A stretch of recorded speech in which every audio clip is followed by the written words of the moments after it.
drugs are designed to do is block manifestations of illness, block symptoms, block inflammation, block hormone dysfunction. And sometimes acutely, that can relieve a symptom, and they can be very potent. But because they're not addressing the underlying causes of the symptom, people don't get well. It's just a cover-up. So the difference is, what I came to appreciate with herbs is what we're doing is actually addressing the underlying causes of the problem. So they take longer to work, but once you get there, the end point is wellness, not just covering up the symptom.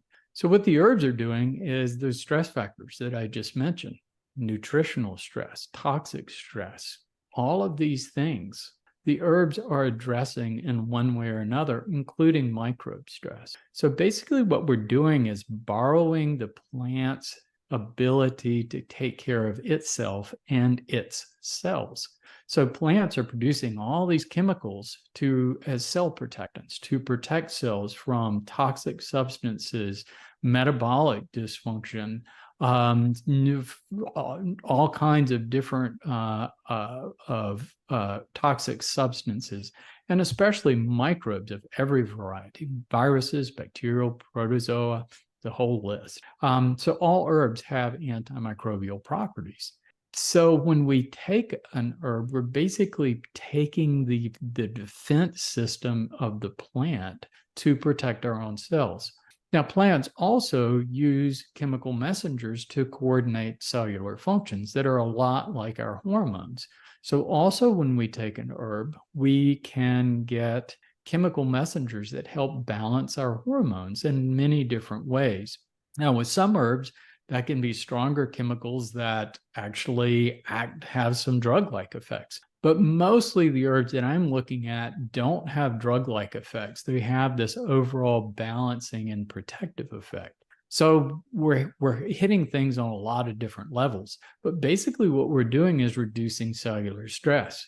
So we get back to that thing, reduce cellular stress, and you reduce the workload of the cell, no matter what cell that is in the body. When you reduce the workload, they don't have to work as hard, and they burn out their mitochondria slower. It conserves energy, and that's really important. So getting to that thing, your podcast is Fast to Heal, right? What healing is, and a lot of people don't appreciate this, is the ability of cells in the body to recover from stress. So our cells are constantly being stressed, and some stress is actually good for us. But as long as you have downtime for cells to recover. So cells are constantly pruning worn out parts and rebuilding themselves. And they need energy to do that. So the more stressed they are, the harder that is. And if you don't get sleep, they start breaking down, and all your cellular functions start becoming compromised. So what healing is the ability of cells to recover from stress, to repair and renew. So when we're protecting ourselves from stress with herbs, we're actually promoting healing. We're promoting the ability of cells to recover.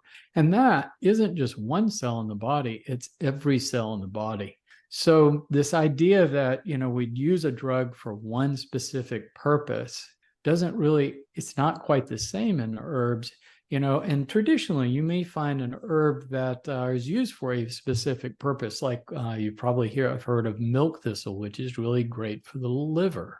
But it's protecting other cells in the body besides just liver cells. I read a study the other day that milk thistle, the chemicals in milk thistle actually protect the cells that remodel our bones.